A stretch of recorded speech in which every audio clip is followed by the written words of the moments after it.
This story's a little long, but I found it entertaining, so I included it here. Dutch con man gets caught after prostitutes beat him up.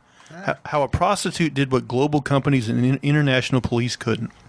A globally wanted con artist getting arrested after prostitutes kick his butt sounds like something from Ocean's 11 or some other Hollywood heist comedy.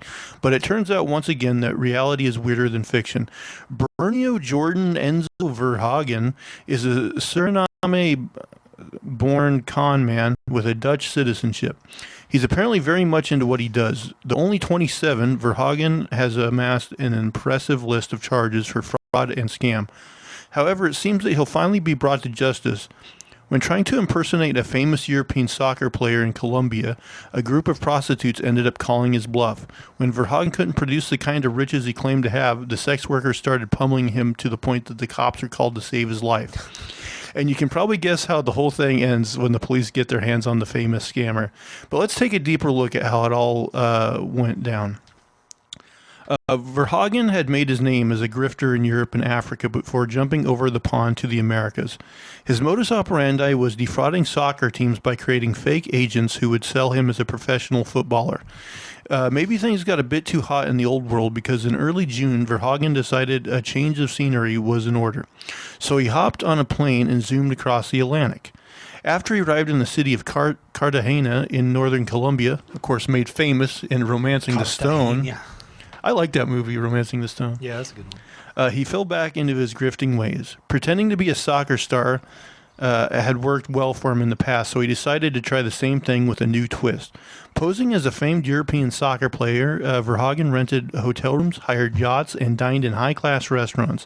When it came time to pay the bill, he would send the funds through a fake electronic wire transfer. Verhagen would tell the companies that money was totally on its way, but since it was an international transfer, it might take a few days to clear. Not wanting the bad publicity from pissing off a soccer celebrity, his victims took his word at face value. Of course, the tourism companies would never get their money because it didn't exist. After a while, the atmosphere in Cartagena started getting too hot for Verhagen, and he skipped town again. This time, he headed to tourist trap of Santa Marta, some 100 miles northeast from Cartagena. There, he continued the soccer star act.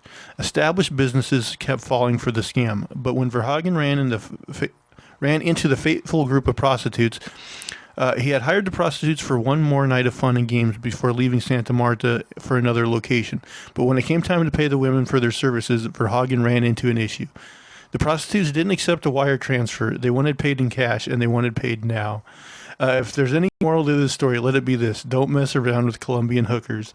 Enraged that Verhagen couldn't produce the money he promised them, the prostitutes charged him. As they beat Verhagen on Santa Marta's Rodadero beach, a crowd gathered around them. At the women's coaxing, some of the onlookers joined them in opening a can of whoop-ass on the con man. Let me get in on this. Others, however, felt the whole situation was getting out of hand.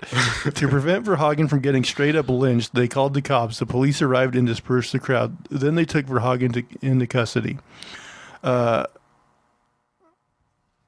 Almost got away with it. So now Verhagen, a foreigner, was in the hands of the police, and it just happened that the Colombian cops learned something interesting from Interpol.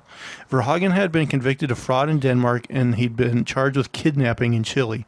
Looking at his unpaid financial records, it was clear to the cops that he was a grifter. Unfortunately for them, Verhagen didn't have any active international arrest warrants. They had no choice but to let him go, although Santa Marta's police commander invited any companies Verhagen had defrauded to contact him. It seemed Verhagen had gotten off scot-free. His luck wasn't to last, though. Just a couple days later, Dutch authorities issued an international warrant for his arrest.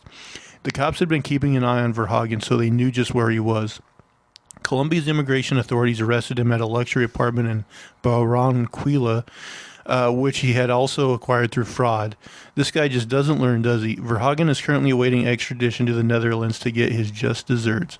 But man, what a life like this guy leads. Like, not only is he like this like fraudster, but like he goes all over the place, all these exotic places. Yeah, Well, you got to spread it around because you can't Yes, go back. yeah. You get found out in one spot, and then you're like, "Oh, I'm burned here. I got to go to burn this can't do it bridge." forever.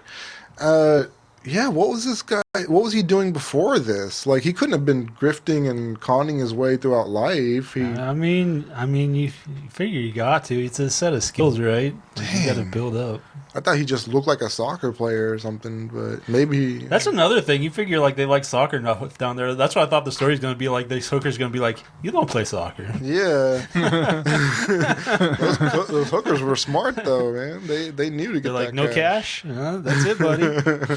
Time to get your ass kicked. Yep. There's two ways out of this. But like was he surprised that prostitutes wouldn't take a wire like transaction? Like, are there prostitutes that do? Yeah, he probably should have put that up front to see if it was game or not. Not just been like, that was fun. Let me wire you some money. Checks in the mail, ladies. At least have a few bucks backup. You never know. I would think in this day and age, prostitutes take online payment, right? Venmo and stuff like that. It's all there. I mean, I'm sure they take that stuff, but you can get a PayPal instantly. Oh, okay, yeah, there you go. know. Mm-hmm. Well, wasn't there a case of federal? What were they called? The president's bodyguards, Secret Service. Yeah, Secret Service. Didn't they have like a case in Colombia too with prostitutes? Oh yeah, there was some scandal. Man, Colombian prostitutes don't mess around. If you're going to Colombia, you're gonna want those prostitutes. Apparently, bring cash. Yeah, lots. Okay. Don't forget your cash. Tried swiping a credit card in their butt cheeks. It didn't work.